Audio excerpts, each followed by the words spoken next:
All right, so welcome to the South Carolina Journey. That is the name of our textbook. And this will be going through the very, very beginnings. I'm going to show you a little bit of information on prehistoric, that kind of stuff. Not a big deal, not for you to worry about, just gives you a little background. And then I'm going to talk about the Native American tribes, which you will go into more detail about. So here we go. Two worlds meet, Old World, New World. That's the theme of our chapter in our unit. New World is the Europeans. Old World would be Native Americans. They were there first. So we're going to talk about the first people. Those would be the Native Americans. So I am not going to sit here and read to you guys all about the prehistoric people and how they got here across the land bridge and all of that. 15,000 years ago, they arrived in South Carolina. That's all you need to know. We're worried about South Carolina, not 40,000 years ago, coming into Canada. Again, no written language here. So prehistoric. You guys know this. You studied it in 6th grade. I do not expect that you guys are going to really understand the majority of the periods of development. You are, though. Uh-oh. You will. Let me see if I can get a pointer out. Really, the woodland. Oh, I thought this was going. Okay, woodland and Mississippian. Those are the time periods we're talking about, and we'll talk about the Eastern Woodland tribes. Again, not going over all of this. Nomadic means people are moving. They follow the animals they hunt. And then those coastal zones were the large animals, the mammoths, all of that. Mastodons, bison. Technology, I'm not talking about computers here. I am talking about stone technology, weaponry, bows and arrows, okay? We're not talking about that. Arrowheads, that's what we're talking about here. They do start gathering, that's when they become hunters and gatherers. There's an arrowhead on the bottom left. Archaic, that's when everything gets really warm and all the ice melts away. The atlatl, okay, was the piece they added to their spears to help propel them. Hunting and fishing are developed new ways. And this is when we start to see natives trading and farming and strengthening clay with fibers. Woodland period, this is where we really get going. Woodland natives lived in villages, okay? They have earthen mounds, and you are going to research you were really going to research all of that here soon in your next project. The food options expand. They're growing the Three Sisters, squash, corn, beans, okay? They're making pottery with clay and sand, and they're actually decorating it and storing food. So they're able to stay put. Farming is what allows people to stay put. Bow and arrows are helping hunt. And the trade really grows. Trade routes spread across the Ohio River to the north and the Gulf of Mexico to the south. Okay, this is where we really get into those eastern, the Mississippian people. They settle along the rivers near the fall line and live in large villages. Their homes were called wattle and daub. I think daub and wattle sounds funnier, so I always say daub and wattle.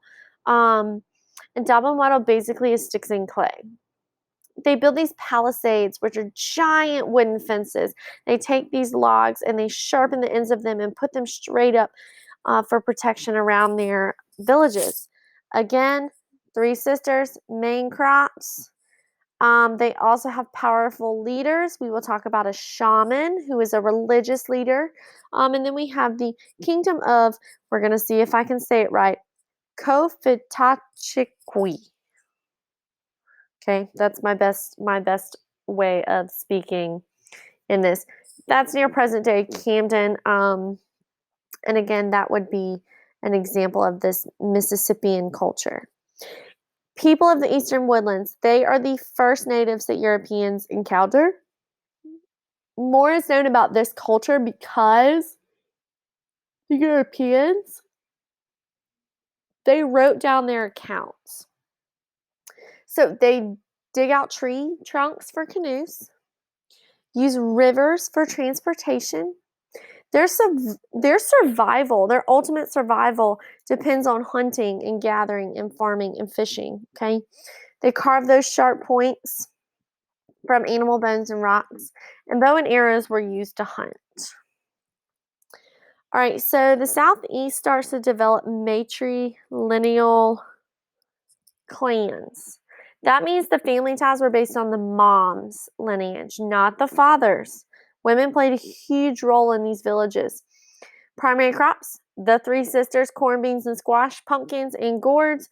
Both genders were equally involved in the tribal government. So men and women have specific roles. Men raise the boys, teach them to hunt, conduct war. Women are dealing with the families, they're farming, they're gathering. Here's just a really great map. I love this map because it really shows those different cultural groups. And I want us to really talk about culture as a group here in a little bit. Okay. And you're really going to think about what culture means. Okay. And those cultural characteristics. Language groups. So we actually move away from calling them tribes. As historians, we don't like the term tribe, but more so language groups, because that was one of the distinct ways that especially in South Carolina, told us how these different groups were different. So the Cherokee, that's near the Blue Ridge in the upstate. Catawba is right east of them in the Piedmont. And then the Yamasee is down in the coast near Hilton Head, that area. Cherokee, they called themselves the real people. They were part of the Iroquoian language. Okay, there are larger language groups, and I could go on for days about those from my African studies, but they had huge villages, 600 people, these palisades. Men actually fished by poisoning the water. It killed all the fish, they float to the top, and they gather them all. They have two leaders, or they have several leaders. So they have leaders of the village, they have a council, but then they have a leader during wartime and a leader during peacetime. And then they also have the holy shaman. Catawba, they're the river people. They are on the Catawba River, current day. They spoke using the Siouan language, which means, guys, they could not all speak to each other. They butted heads, for lack of better terms. They could not speak to each other. So they live along the rivers of the Piedmont region, again using palisades. So these were, I mean, there was some serious wars, quote unquote, going on. They have wigwams. Guys, no one in South Carolina, no single Native American in South Carolina used a teepee. Do not tell me that South Carolina Native Americans lived in teepees. They either lived in daub and wattle or a wigwam. Okay? The Catawba were extremely talented potters as well. All right, Yamasee. Originally from Spanish Florida, they were run out of Spanish Florida, which is actually Georgia.